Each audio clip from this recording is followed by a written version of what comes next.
Hi.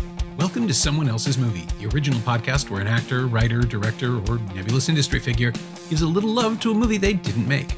I'm Norm Wilner, I'm a programmer at TIFF now, and this is the other thing I do.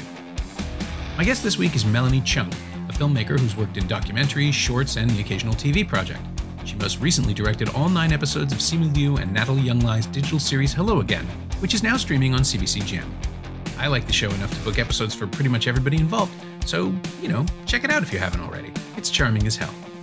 Melanie picked Prisoners, Denis Villeneuve's 2013 thriller starring Hugh Jackman as Keller Dover, a Pennsylvania family man who responds to the disappearance of his daughter and her friend by grabbing the most likely suspect, a local weirdo played by Paul Dano, with the intention of beating a confession out of him. Meanwhile, Jake Gyllenhaal's obsessive detective Loki is conducting his own increasingly weird investigation of the abduction. Villeneuve's Hollywood arrival boasts a hot-button story, an all-star supporting cast, and the bristling intelligence we've come to recognize as his cinematic signature. We do basically spoil the ending right off the top, so if you haven't seen Prisoners, maybe do that first. This is Someone Else's Movie. It was one of those films that it's always left an impression on me. And I watched it back when it came out in theaters. And I remember it was one of those films that, there's been plenty of them, but it was a film where it made the cinema experience so profound to me because, and I feel like that's something that we don't really appreciate as much anymore, because we have films available to us on our laptops, on our phones, on iPads, and on our TVs. And it's so easy for us to find a movie at its convenience, whereas the theater experience is like you make time to go and do it, and you make this mental sort of preparation to go and watch a film. And Prisoners was one of those films where every layer of filmmaking sort of puts you into this world and this universe. And to me, I was sitting there and thinking, like, this is the reason why you make films, is for this experience. It's visceral, it's emotional, it's mental. Like, there's just so much going on, and you can't replicate that at home in so many ways. Like being with other audience members and hearing them gasp and things like that, like all of that sort of like layers of just watching a movie in a cinema. To me, it was just like Prisoners was one of those where it just was like, this is the reason why you make movies, to put it up on a screen, get people in a tiny dark room, and just let them experience it without any distractions.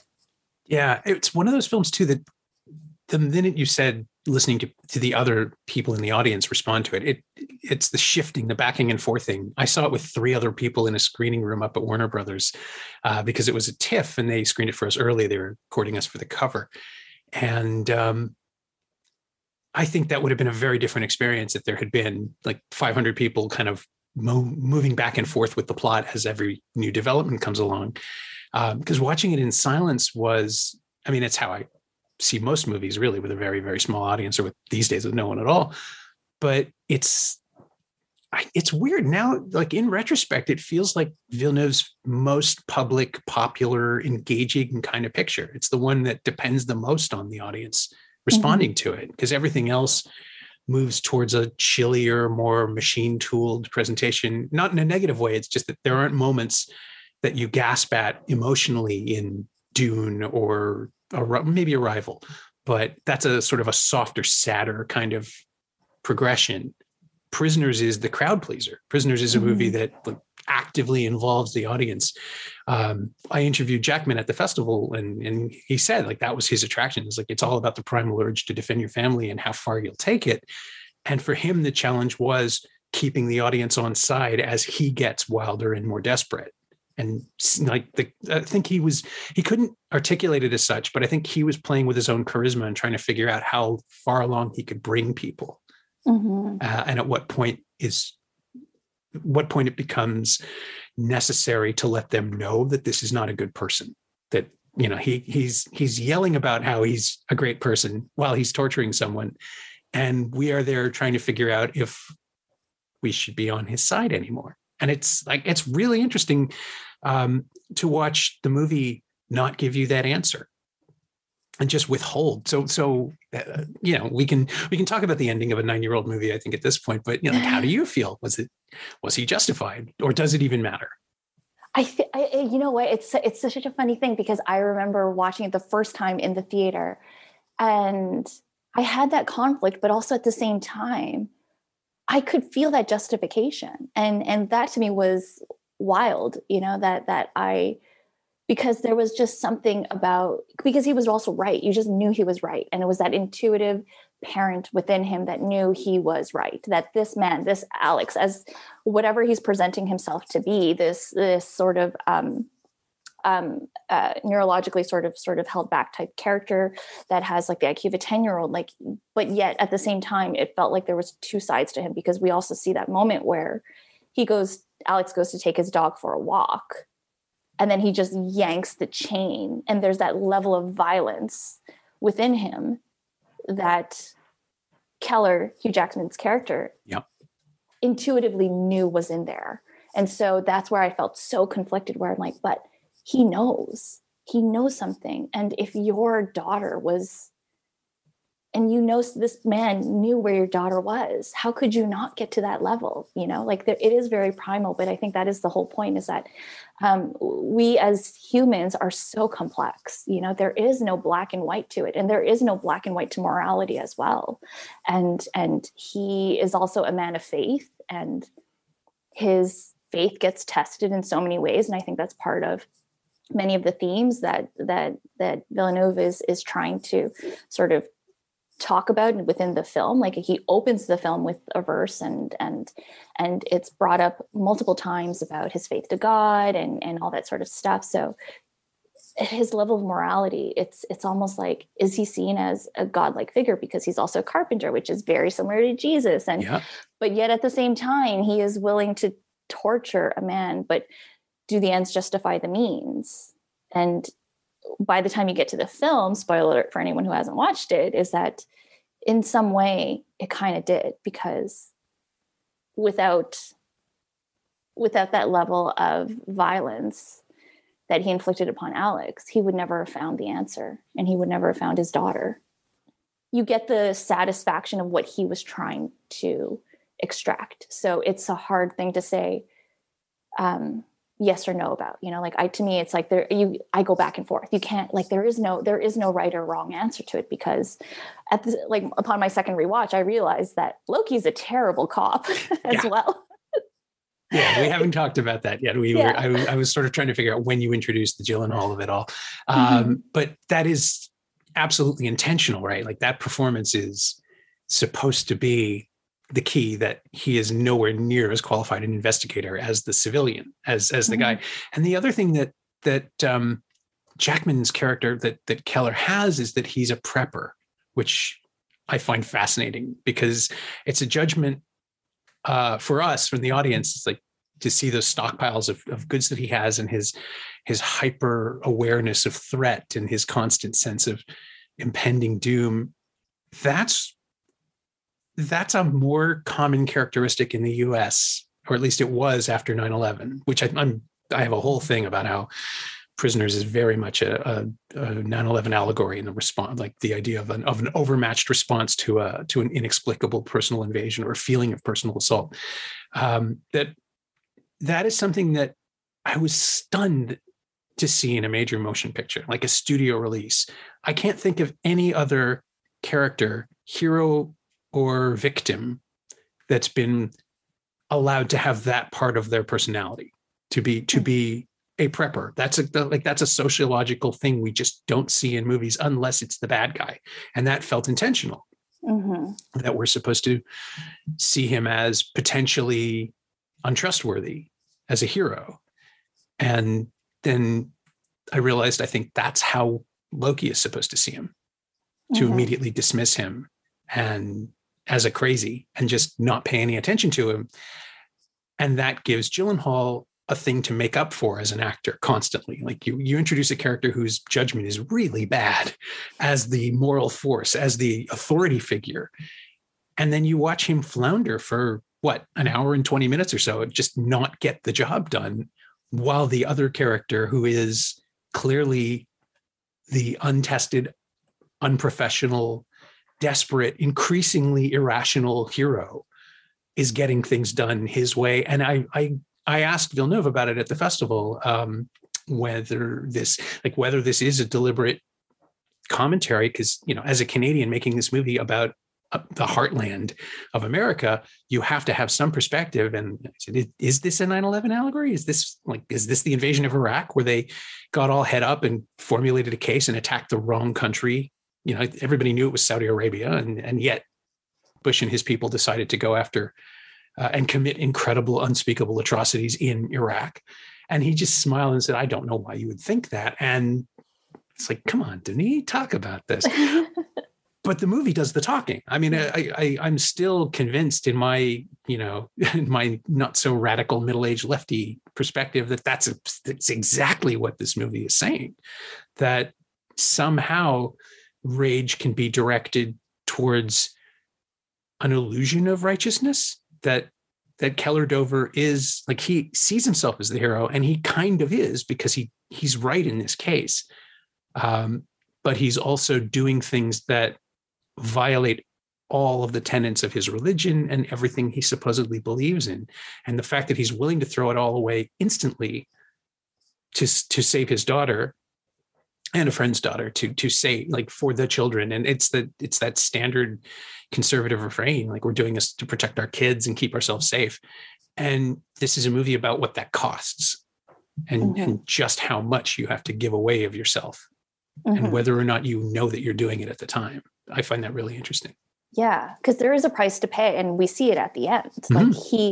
Like and I think that's what's tough about it, is that he knew that was the price to pay as well. But again, I think, like, when you said you interviewed Jackman, that his intention was to kind of showcase that primal desperation. And when it comes to going back to the prepping, I think it is such an interesting thing, because it was Loki's way to just toss, like, Keller aside as just being like some crazed person. But I almost feel like that rage, like you're talking about, as well, that comes from 9/11, is that, does the prepping come from this need to find control within your life again? Because so that prepping could come from that. But I also think it's possible that it came from Keller's the death of his father, because that was a suicide without no note. So that would, as a young man, I'm sure that left Keller sort of in a tailspin in of itself, where he doesn't know the reasons why his father would have killed himself, because he was never given anything, because he seemed like an upstanding man. He was a guard, like, he was a moral compass within of itself as a human. And then when that gets taken away without explanation, maybe Keller's then reaction is to then prep, and prep and prep and prep, and then do whatever means necessary to survive. And that, I think that comes the case when his daughter goes missing, is that, okay, that mode to go do whatever you need to survive comes into play, and the moral compass is sort of non-existent anymore. Because it's about the mode of survival at that point. Yeah, the compass points directly towards being a hero, like to finishing the quest and finding the thing. Like it's not a mythical challenge, but it is like, it's the mythology of America in a weird way, or the mythology of the family man that we tell ourselves through other narratives. And Keller has watched a lot of cowboy movies. He doesn't see himself as one, but he's acting like a movie hero. And there's an element to Jackman's performance that I find absolutely fascinating and kind of heartbreaking, which is that he knows he's doing it. He's aware that this is a performance on some level, but he's still committing these atrocities. He's threatening, but then he has to deliver. And there's that scene with Terrence Howard where they have to confront that. And Howard he's so soft-spoken, and he's so still against the thing that Jackman is doing. It's just this internal combustion that's happening.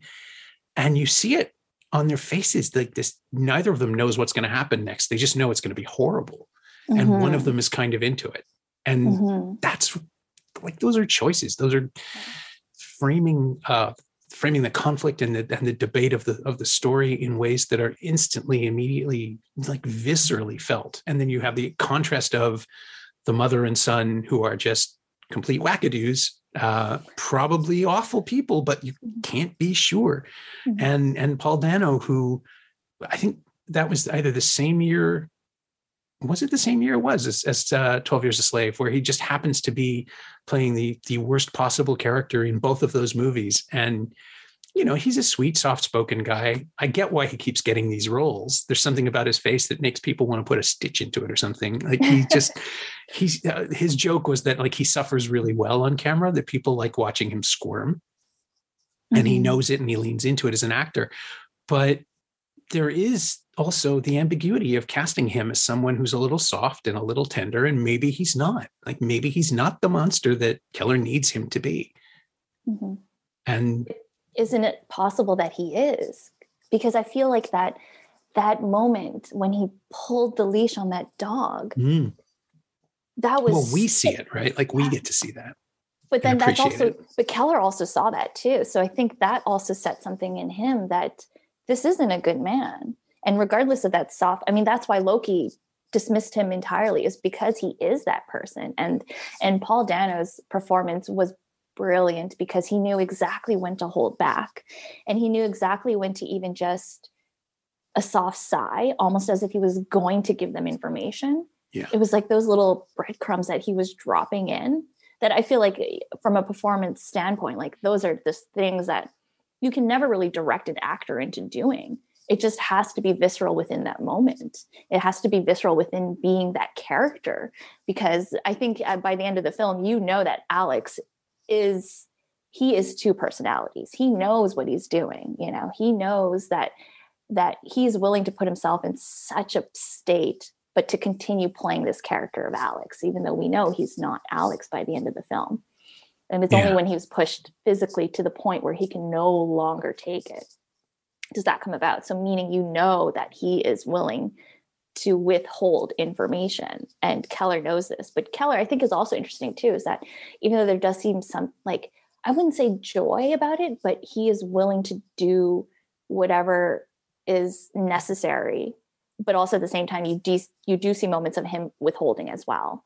Like when he's about to smash his hand with the hammer instead of smashing the actual head, because those are moments I remember in the theater where we're all just like holding our breaths to see if he's going to go to that point. But instead he smashes the sink in frustration, and there's that sigh of relief where you're like, okay. And that's what brings you back onto his side, is that, okay, he's not so down this path that there's no turning back. There is always that element of good within him that we can see, that he doesn't want to do this, but again, like I could talk about this forever because it goes two ways, Yeah. Well, and as an acting challenge, right, they both have to be bluffing, but not at the same time, never at the same time, which is what's so interesting, that Dano's, like Alex's little sighs, I started to think about it as a way of torturing Keller, not just a way of reconsidering, where, you think, oh no, he can't, he's backing away because he's afraid. It's like, well, I think he's enjoying it a little bit. I think he's watching how far he can push this guy, because breaking up the sink is a great moment to diffuse the tension in the scene. But it also, like in terms of the plot, it tells us that maybe he's not willing to do this. It's not that he's diverting his anger. Maybe the whole thing is a performance. And then you realize, no, he's not performing. He is, like, Keller's not performing, Alex is. And the back and forth on that, which again, I complained at the time that it was long. That 2.5 hours does feel a little long for this movie. But the more I think about the last 45 minutes or so, I think you just need to draw that out. It needs to be excruciatingly long, because the tension just keeps going. There's no release valve. There's no comedy. There are some little fun things in the domestic situations early on where there's interplay and banter, and then it all just gets stripped away, where there is nothing but just seething rage and sniveling terror. And you're trapped in there. You're trapped in the dark with them. You're right. This movie does not work on a phone, or, you can't, I actually did. I was going to say you can't watch it on an airplane, but I flew back, I think it was an LA flight, and I saw 3 or 4 people watching it on the screens. And I remember thinking, really, this doesn't feel like a movie anyone should be watching without complete immersion. At least I think at that time, it wouldn't have been like a cut for television. That'd be 45 minutes long. There'd be no point. But a film like that's that intense really does need to have people trapped in a room with it.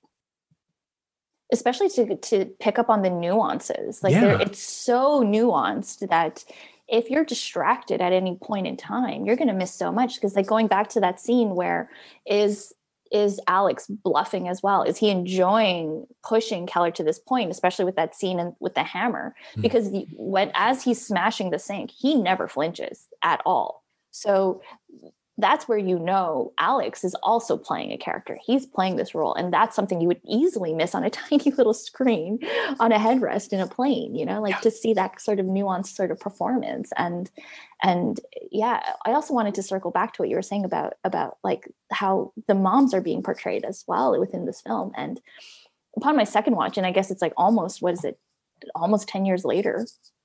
Yeah, fall 2013. Yeah, like I feel like it's almost frustrating to see how these women were sidelined as moms. And to me, I'm like, this is not the way a mom would ever react in this situation. They would just not ball up and hide under the covers. And that to me just kind of like enraged like the woman in me. I'm like, no, you, like most mama bears will come out, like, and like, I think we saw a moment of that with Viola Davis, and like, she was trying to play Alex to try and, as the mother figure to him, to try and get him to open up, and it didn't work out for her, but you could see that there was that. I wanted more of that. I wanted more of that inner strength of her becoming that nurturing sort of mom to get what she needed out of him. Like, because those are two very different ways of extracting information. Keller's is obviously just violence, sheer, utter chaotic violence, and versus Viola Davis's character, which is more about like that motherly, loving, tender, okay, tell me what you need. Tell me what you want, and I will get you what you need if you can tell me where my daughter is. Kind of two different approaches. And I think my frustration by the end was that Keller's chaotic violence is what worked, and not the moms, So I wish there was another dynamic where you could see more like how a mom would approach the situation versus just this angry man on a godlike quest. Yeah. Well, and of course, because it's Viola Davis, we know she's capable of so much more as an actor, and Maria Bello too. Like they're both terrific performers. And I think maybe 10 years on, if you remade this film, or if you come at it in another version, there would be more for them to do. Like the film is so, and maybe that's the other thing about the length too, because Loki does so little, but Gyllenhaal is obviously so attractive to Villeneuve that we spend so much time with him. It feels like the real version of this movie, or the genesis of this film, is a two-hander, is that it's really just the two men in the basement, that it's Keller and Alex. And without the distractions of all the other characters, that would be a much more powerful confrontation, but it's also a play. So to make it more cinematic, you need to expand the world and make it bigger. But really the only interest keeps coming back. Like the screenplay really wants to get back into the basement. They're just not interested in what everybody else is doing. And so they have to come up with excuses for people not being there. And again, like there is a whole other movie in Keller and his wife's name is Grace. In Keller and Grace's disintegrating relationship. And again, we just can't get there. It's just not important. But yeah, I would almost want to see a parallel feature about the wives, about these two mothers who have lost their kids, or who think they've lost them anyway, and don't know what's going to happen next, and can't connect to their husbands who are off doing whatever. They don't know. They don't even understand what's going on for so much of that story before they're led into it. God, now I'm selling it like an 8-part Netflix series, which is the thing I hate the most in the world. Make it a movie, make it short. But yeah, I do remember seeing the cast list for this when the posters first came up, and just like, oh my God, I love everybody on that poster. I can't wait to see what happens. And then realizing how little screen time most of them ended up having, it can't help but feel like a disappointment. But now I see it. It's Villeneuve throwing a wide net, casting great actors for every role, no matter how small. But then we end up being dissatisfied by how little they're used. It's like, it's something he can't win as a structural argument. It's always going to come back to the basement and to whoever's Keller decides is the victim, or his victim. It's so true, because the cast is amazing. Like it's like it's just absolutely A-list, and their ability to perform is just through the charts, and so you want to be satisfied by their performance and get more from it. But like you said, like from a structural point of view, from a storytelling point of view, you can't pack in all of it, but Yeah. but I think there's just like maybe some moments that maybe could have been I mean, this is me. I can't, this is Denis Villeneuve. Like, there's nothing I could say. Like, he's a master at what he does, but I can't lie. Also, I think like as a woman, I want a little bit more from Ria Bella's character Grace, and I want more from Viola Davis's character as well. Like, I just feel like they're a component to who these daughters are, because then we fall into those tropes of where women are just a means to carry a story arc for a man, like it kind of goes back to that trope. And I don't want to see that, because, I have such profound respect for what Villeneuve is capable of. And he's such a master. Like, he is, I absolutely adore his work, and I look to it to, he's a massive influence of the way I view movies, but I think I get really a little sometimes, but like, oh, come on, you can't do that to a woman. You can't do that to a female character. You can't do that, because it comes back to representation as well. Sure. And how do we portray characters, and how do we portray people as human, and there needs to be at that level of three-dimensionality. Like, I feel like there's a lot of complexity within Keller and within Loki, but all the other characters feel a bit one-dimensional in a way. Like, this is who they are, and it doesn't go beyond that. Whereas like Keller, we can discuss for endless amounts of time, whether is he good, is he bad, is he good, is he bad, but I'm not getting like the same sort of like conversations out of the other characters, which, yeah. But I think that's something in retrospect, Yeah. And I think, again, it's more of an issue with the script than the direction. Like, the movie just doesn't care, or rather the story just doesn't care about them at the level that it cares about the protagonist and the antagonist. But it's true. You just feel maybe Villeneuve was hoping that casting strong actors would bring more dimension to the smaller roles. I mean, it's 100%. Yeah. It's also not, I think the other problem I have with it at the time too was the structure of the plot, where it just depends on a few contrivances too many. You can have 3, but 5 feels like a lot.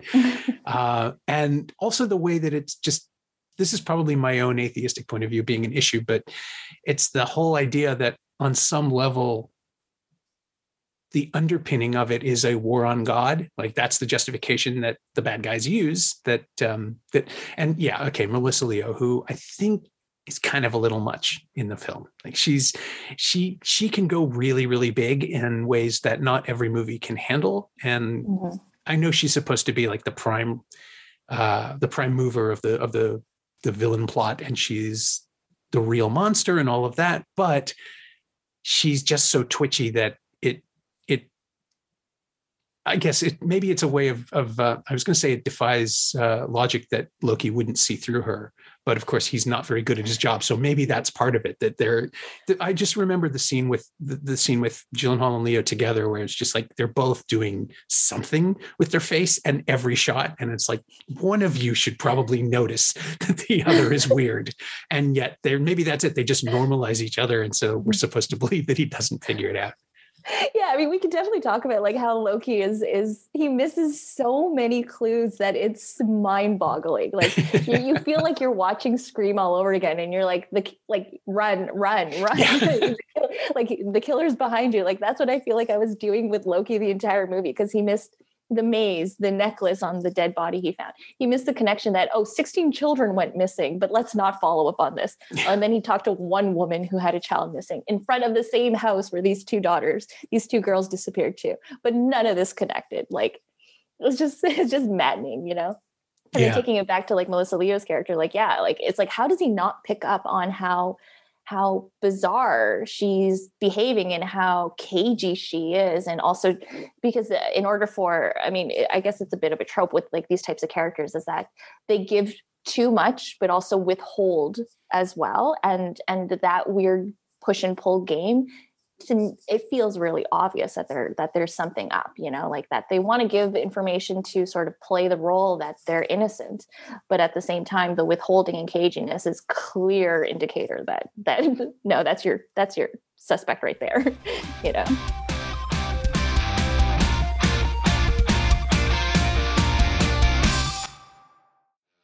Hey, it's Norm, interrupting my own show to tell you about my new Shiny Things newsletter, a weekly dispatch about physical media, popular culture, and maybe even the odd streaming thing. This week, I wrote about the wild charm of Ray Liotta, the new Criterion editions of Double Indemnity, For All Mankind, and The Last Waltz, and Paramount's 35th anniversary release of The Untouchables. Subscribe for the price of a DVD rental, remember those? At shiny-things.ghost.io, or find a link at the Semcast Twitter account. It's me, I'm writing about movies again. Come check it out.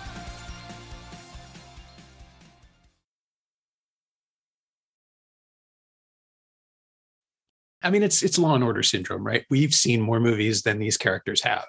And more TV shows where there's a procedural element and we know what to look for and when characters are introduced and all of that. But yeah, she's really leaning into it. and what's interesting to me about that is the contrast between what she's doing and what Dano is doing, where he's giving nothing away and just brick walling his way through the entire scene every time, and maybe not even flirting with telling the truth, but flirting with giving something away on a level that is predatory. Like it's just like there are moments where even though he's the one with the bruises and the bleeding and the terror, he's toying with Keller.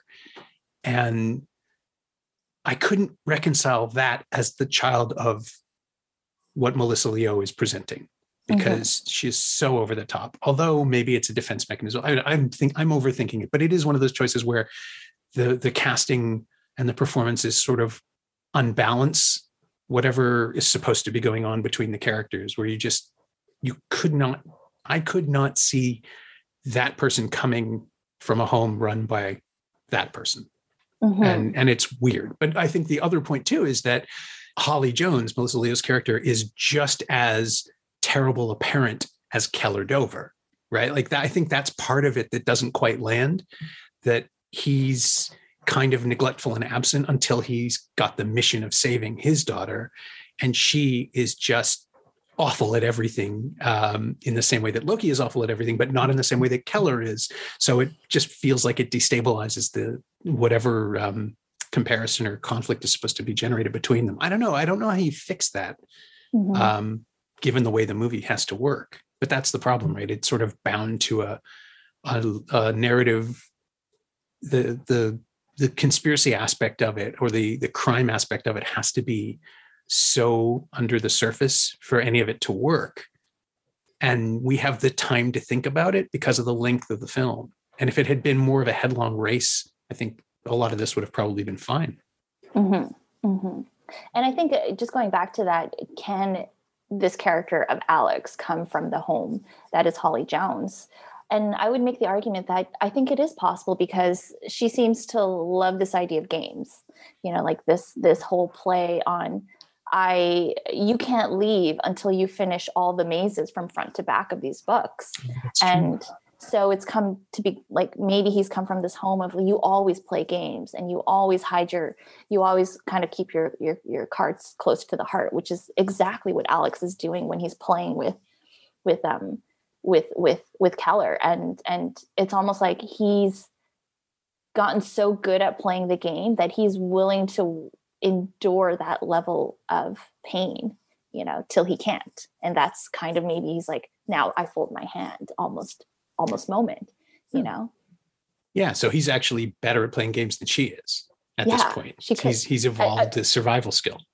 And maybe that's the life that he knows. Whereas like Holly Jones's sort of perspective is that she's, like you said, waging the war against God, versus Alex Jones, or what's his real name? Barry. He's the actual child that was kidnapped, Barry something, right. But he was the first kid basically that the replacement child. Yeah. Yeah. And so maybe he grew up in this home of playing games constantly. And so this is the only world he knows. And that's become his viewpoint of the world, versus Holly Jones. It's more about like, you take kids just to sort of challenge God and challenge faith and all of that sort of So it's very two different sort of motivations as to why they do what they do and behave the way they behave, you know? Yeah. And how much carnage is laid out around them as a result. I mean, there's the whole thing with David Dastmalchian's character. He's got it. Like, it's basically an impossible role. He has to be articulate enough to be a suspect, but also completely unhinged or enough to move the plot the way he moves the plot. And I think it's a good performance in an unrealistic, sort of just like Bob Taylor, the character's purpose is only to move the plot in a certain direction. Mm-hmm. And again, the script just doesn't really care about him. But Villeneuve and Dastmalchian have enough space. I think I'm even mispronouncing his name again. That's embarrassing. But the two of them create someone who is genuinely tragic, only in the rearview mirror, right? Like, while you're watching him, he's just a suspect. And it isn't until the second viewing that you can actually see right from the jump that this guy has no idea what's going on. He's completely at sea and just being pulled along by whoever's next to him. Mm-hmm. And how sad that is, and how like deeply tragic this whole character's life has been. But again, in the first viewing, he's just a plot device. I found that absolutely fascinating on rewatch to see how much work goes into that. I remember I had the same feeling, because I remember upon the first watch, I'm like, why did they introduce this character? And was he a red herring? And like, what was his actual point? And then with the second rewatch, I'm still sort of divided. I'm like, I don't know why, like, what his actual purpose as from a storytelling point of view is. Like, is he here just to throw us off and to distract Loki once again? Yeah. But at the same time, we also know that Bob Taylor was also one of the children that Holly Jones and her husband, I don't think we ever learned that man's name, but no, he was also a victim. But also, like, he was there to move the story along about the maze and about the necklace and to make all those connections. But he is a deeply tragic character. But I never really also got the satisfaction as to why he was doing what he was doing. Like, why did he plant the clothes? Like, what was he doing? Like, is this something that he did as an accomplice, or did he do this on his own? And for what purpose? And if he felt so trapped within the maze of himself, again, I think that's why it's called Prisoners. He's a prisoner within his own mindset, and that he was willing to kill himself to escape it.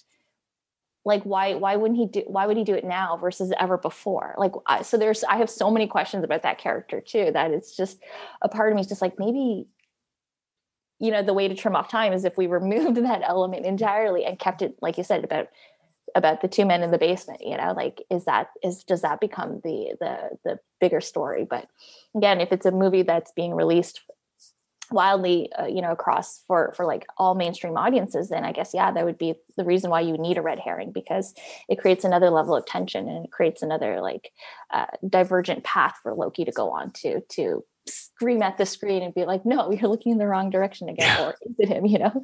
So it goes, I don't know how I feel about Bob Taylor, because I feel unsatisfied by his character as well.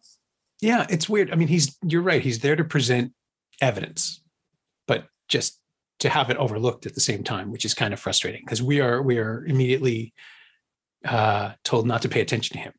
Mm-hmm. By the film, by the movie as the narrative is unfolding, because how you watch this movie is also as important as how you figure out the plot. But I think that's the thing that's so weird and maddening and frustrating to me, is that I cared about the guy the second time through, and I didn't the first time, and that's just about Villeneuve more than the screenplay. I think just his decision to not cast a throwaway, not just make it a character type that we can immediately discard. There are a dozen actors you cast in roles like that. They do this sort of thing all the time. And he picked someone who's vulnerable and sad and just kind of broken in a lot of ways that you wouldn't expect from someone who's not going to be present for the rest of the movie. And it works because it's shocking, but it's a weird, puzzling choice. It's like, I'm trying to think, like, it's sort of what he does in Sicario, where he uses Emily Blunt's character as the pivotal character. She's our way into the story, but she's not the lead. And it takes a long time for the story to actually reveal, for the movie to tell us what's going on and who's in charge and who's driving the story. And it's part of it, and it's organic, and it's great because it happens so quickly. But Prisoners also needs to sit in its tension. And so I think that's the running time question again. It just gives us a little too much time to wonder why we're seeing what we're seeing. And maybe that's it. The whole movie is about people who are searching for evidence and divining information and science from things. Even the bad guys are ultimately the bad guys, because they are kind of cartoonish villains once their whole plan is revealed and once their motivations are exposed.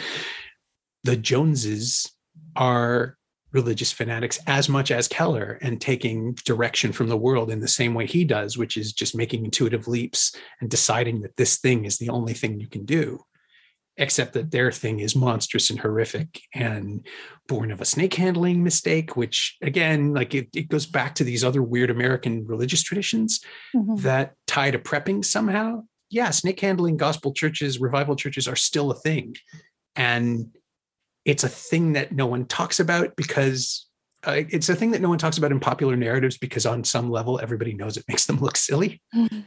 The same way that preppers just aren't discussed in mainstream American entertainment.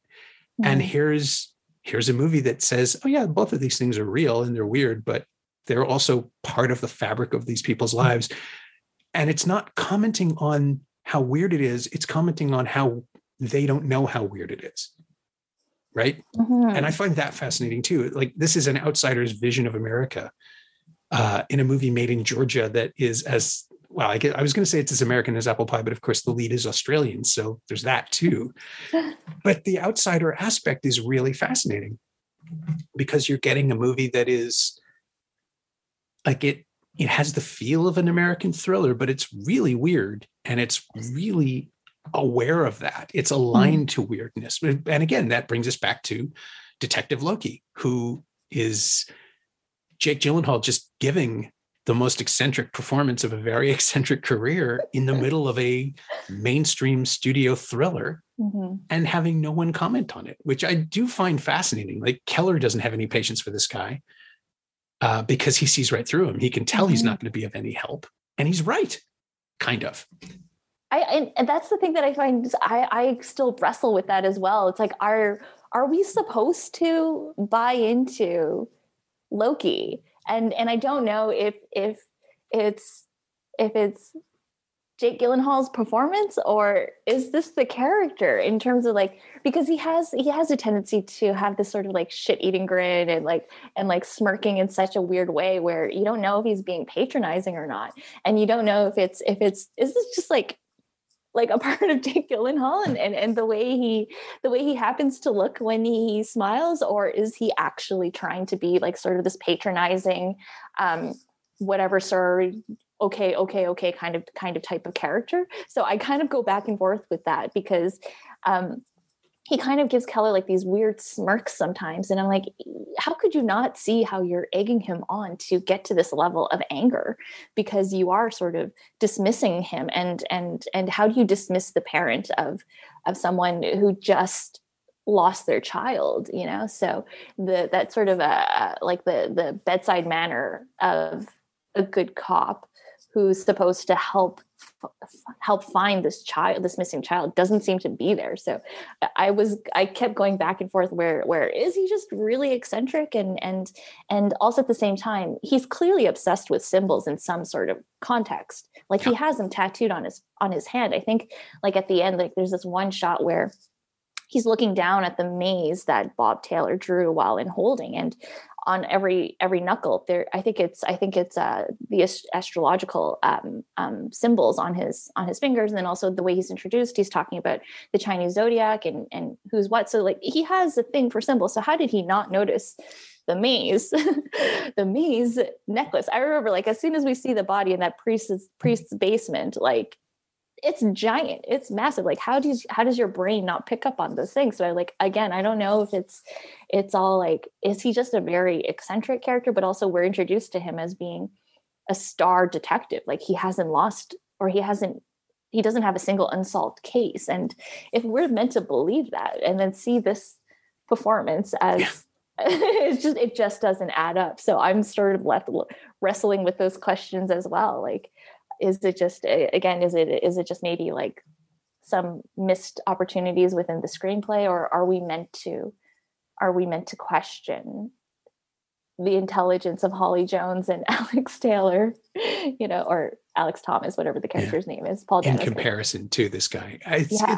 It's weird, right? Because Gyllenhaal and Villeneuve immediately also made Enemy, where he's doing completely different things. They obviously each knows what the other is capable of and what they want. And so I can't conclude that this isn't the performance that they both wanted to have in this movie, that this is the guy. That maybe the thing we aren't told is that he's only had 2 cases. He solved those, but right. he's not good at this yet. And I suppose in this one, he'll solve this too. So he'll get the credit and just keep going. Maybe that's it. He's just a mildly overconfident detective who just happens to luck into the right answers, or maybe crime is simpler than we think it is. But he's got this unearned confidence that I found really interesting, because Gyllenhaal, if nothing else, he knows how he reads on camera. Like, he knows how he comes off in movies, and you can always tell when he's in something he doesn't believe in, like that Prince of Persia movie, or just the stuff that he did before he became Jake Gyllenhaal, the media sensation, like before he took control of his image, I guess. But yeah, Bubble Boy is a big one. But that was like 2 years after Donnie Darko, where he gives this incredible, contained, psychologically complex, vulnerable, sad performance. I just saw that again a few months ago, and it holds up. Like, it's impenetrable, but in a way that feels absolutely designed and intentional.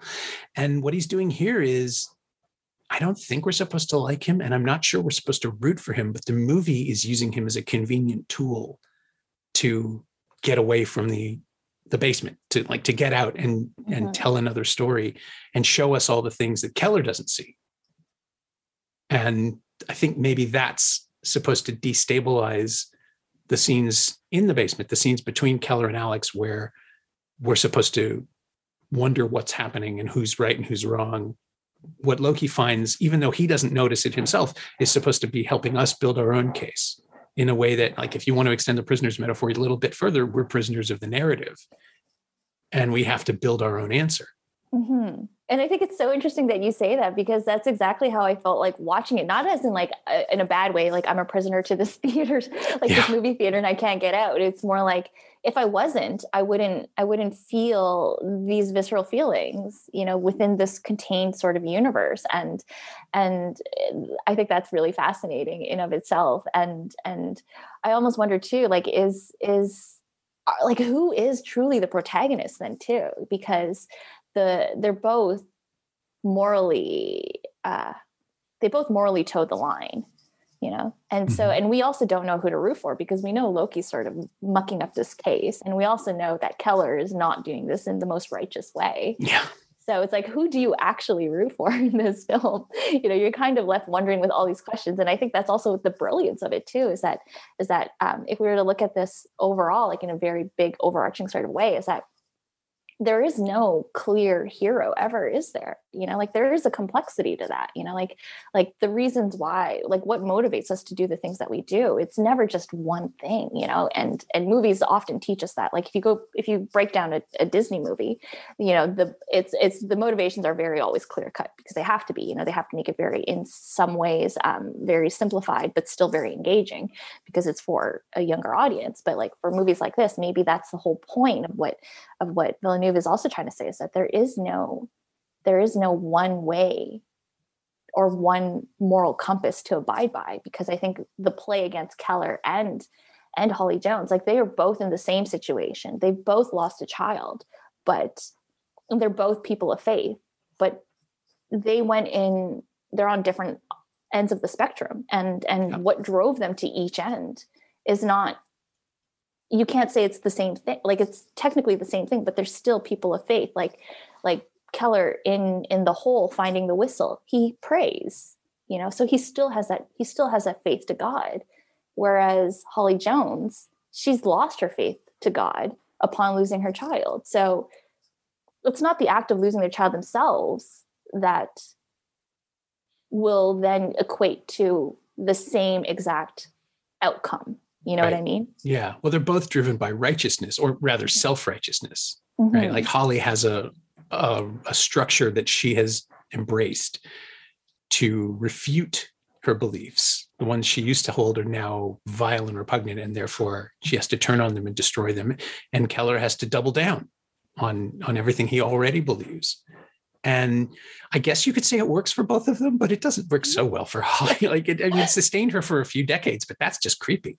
And the idea that they're both, and Loki as well, because everything he's doing is coming from a place of misinformation and conviction. Like he's just as committed to his belief structure, I suppose, because he believes he can solve everything. He believes in himself. He doesn't believe in God to solve the problem that's directly in front of him and be the hero of his own story. But all three of these characters are just floundering into the next step. Like they've all convinced themselves they know what they're doing, but not a single one of them has a plan. And I guess Holly has a plan. Yeah, she kind of always did have that plan. Yeah, because it's also like I guess like her plan was to ultimately, I guess like she was trying to kill Anne, the little girl, with the syringe right when Loki found her.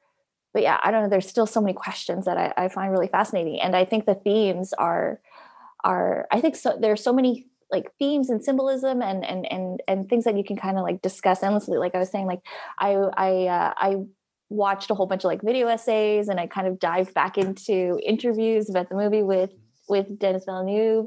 And then I had to stop because I'm like, no, I think it's just like some people are just like overlooking things and also just putting too much weight in other things and things like that. But like, I think one of the things that, again, going back to the theater experience that I feel like no one's really talking about is this theme of silence, and how the silence is actually kind of also what saved, Keller at the end. Like I think like there's this whole resounding like the way it was sound designed and so based off of like Villeneuve's direction, like to have this really quiet sort of moody soundtrack where it's not overbearing and instead we're lost in scenes of complete silence and just a voice, like when we see the forensics team going through the RV, like it's just layered with Loki's sort of questioning with Alex Thomas, and it's just dead silence. And I don't think we talk about that and like how important that theme actually is, to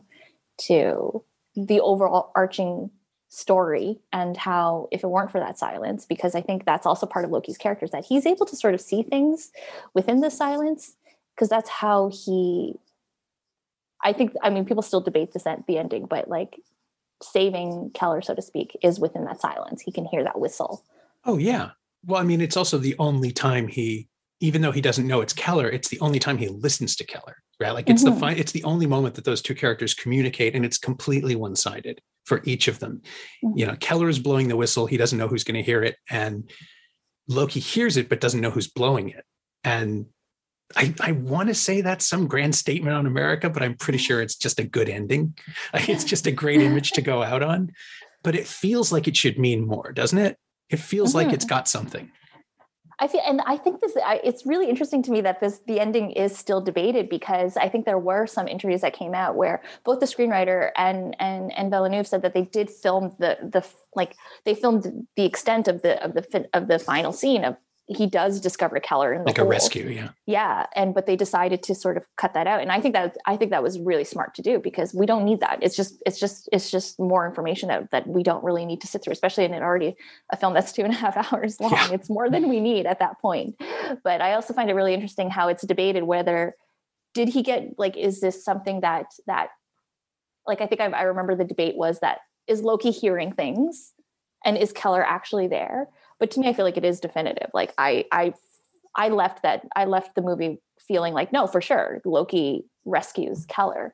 And I think it's such an interesting note to say that it's the only time they're actually listening to each other, because I never actually thought of that. And it's so true. It is the one time that they listen to each other. And maybe that is a statement on a bigger statement within the film, is that maybe the only time you can actually hear each other is when you stop speaking. Yeah.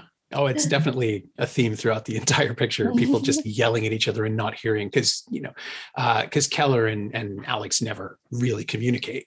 Mm-hmm. There's just Keller telling him what he wants, which is for him to confess, and Alex telling him just whatever he can say. And it's never a confession, right? Like it's just there's directional shouting, but there's not a conversation going on, which again, both of those actors are terrific at that. And that's the reason I keep coming back to the film as working, because if you boil it down to the conflict, to the essential conflict, which is someone wants something and someone else has it but won't give it up, that's like the soul of drama. And you add child endangerment and all the other stuff that's built into the script, and it's really quite gripping.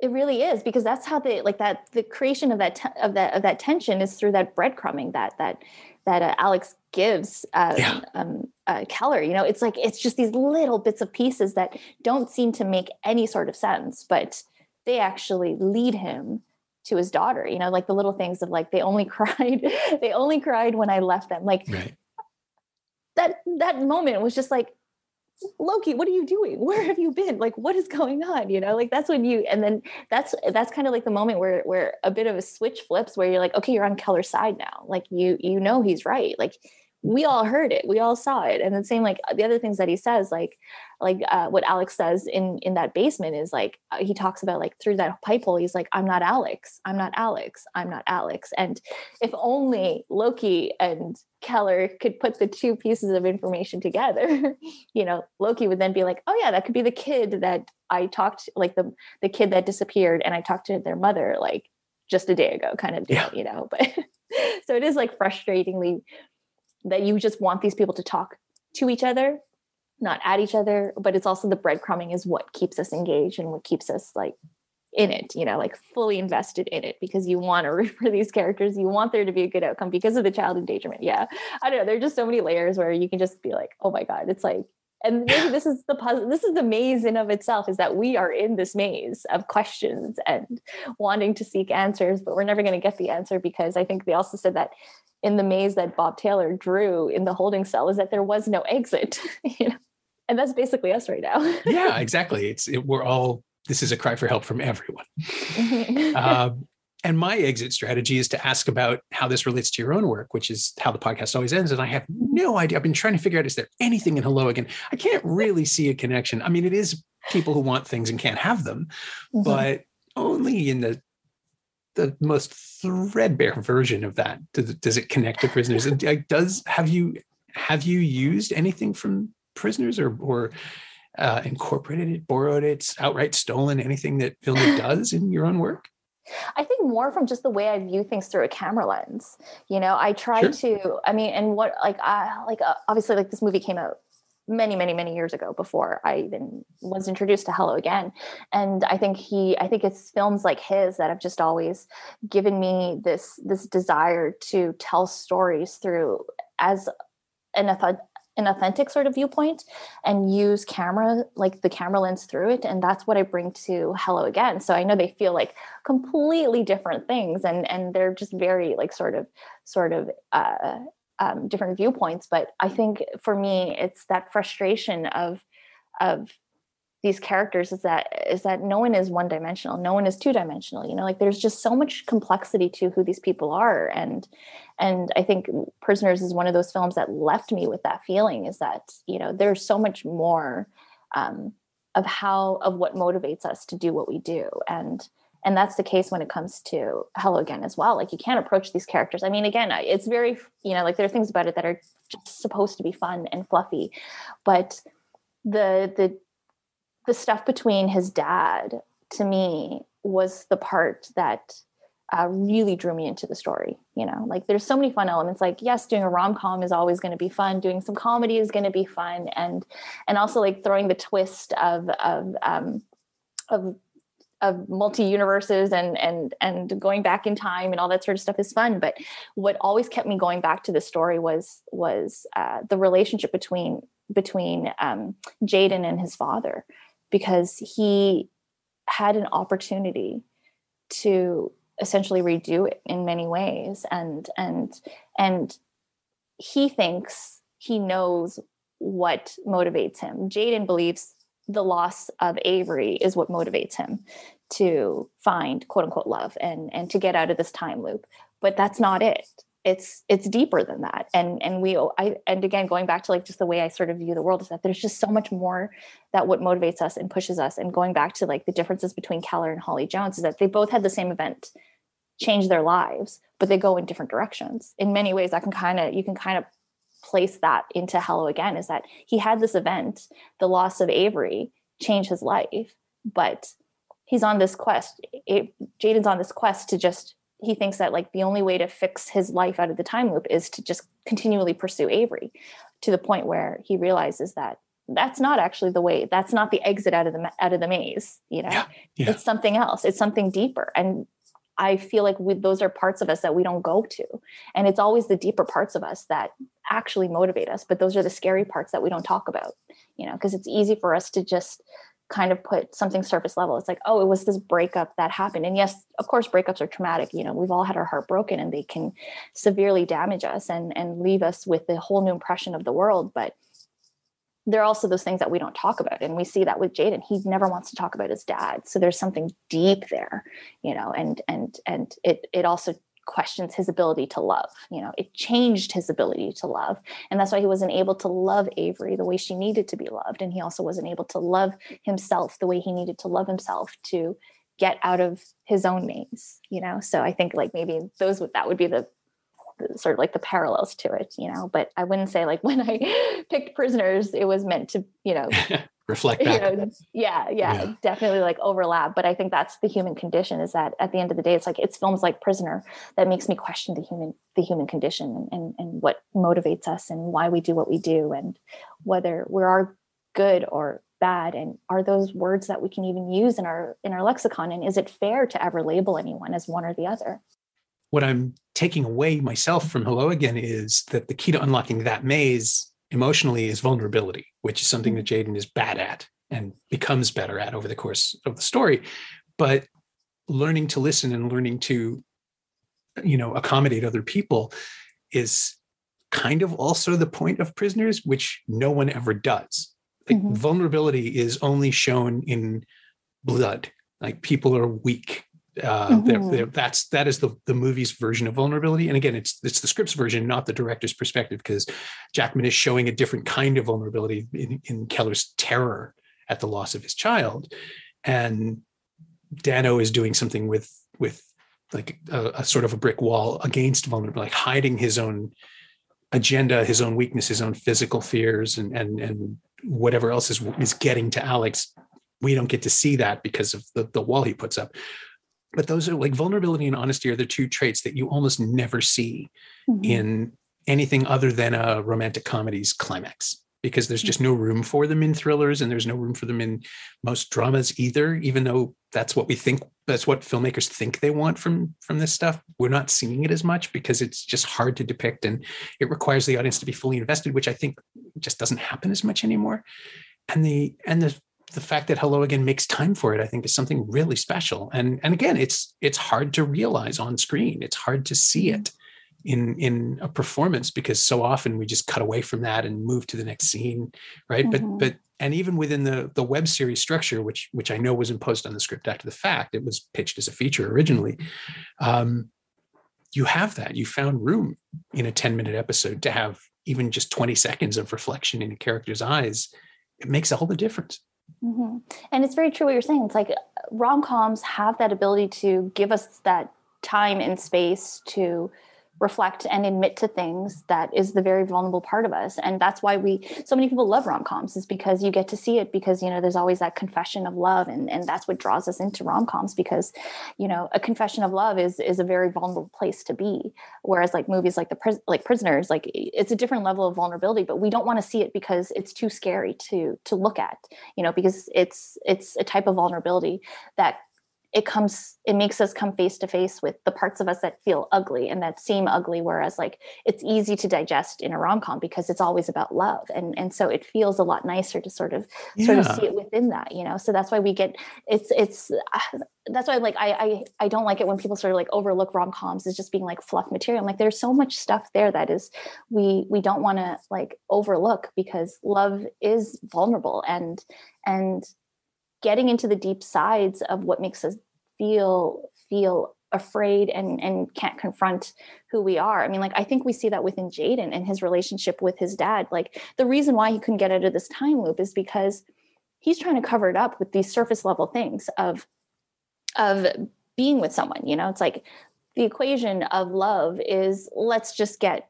a relationship, because I think like in a society, that's a lot of what we're taught is like, you get married, you have kids, you have the picket white fence, and you get the dog, and suddenly life is beautiful, you know, like that will solve all the problems. Yeah. And so Jaden is on that quest to find that love and then move on through life, you know, and do all those things. But that doesn't cover up the wound of the failures of his relationship with his father. And it's until he can go into that darker, uglier side of him, can he break the loop, you know, and break out of this cycle. And it's not the marriage, it's not the wife, it's not the kids, it's not the house, it's not the dog that's going to solve that wound, you know.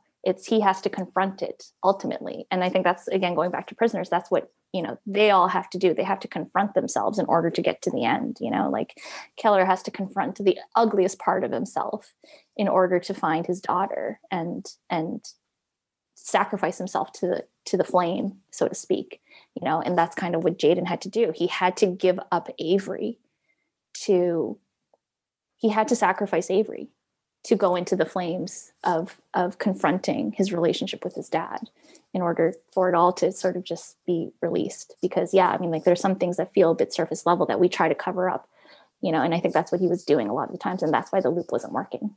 And again, like, going back, I mean, to me, that's what drew me to the series is the relationship with the dad. I feel like that was like the nugget that kept me going with the storyline, you know, to keep digging into that moment. And so I needed that space, I think, on film to see that, because it's just, to me, that's just what blew it all open is finding that the part that feels scary and ugly to tackle. And I think, like, as a director and as a storyteller, those are the parts that I'm always trying to sort of like poke at, is like the parts of us that we don't want to talk about and we don't want to go into because it's scary, you know.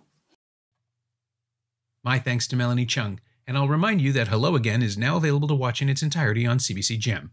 It's lovely. You should check it out. Thanks also to Winnie Wong. She knows what she did. Melanie doesn't do much with her Twitter account, but you can follow Hello Again at Watch Hello Again, all one word, and you can find Prisoners on Blu-ray and DVD from Warner Home Entertainment. It's also streaming on Netflix, Crave, and Starz in Canada, and Hulu in the US, and available to rent or buy on most VOD platforms. As always, you can find me on Twitter at Norm Wilner, and you can find this podcast on Twitter at Semcast, SEMcast, and on the web at someoneelsesmovie.com. The first year of the podcast is still available for just $20 at payhip.com/Semcast. The first 52 episodes of Someone Else's Movie, 46 of which aren't currently available anywhere else. And check out that newsletter I mentioned earlier, Shiny Things, at shiny-things.ghost.io. Our theme song is by The Last Year. If you like it, or this show in general, say so. Leave a review wherever you've been enjoying us. Every little bit helps, it truly does. And check out the other shows on the Frequency Podcast Network while you're doing that. Stay safe, watch movies, wear a mask if you go out, get your booster when you can. I've had COVID and you don't want it. I'll see you next time.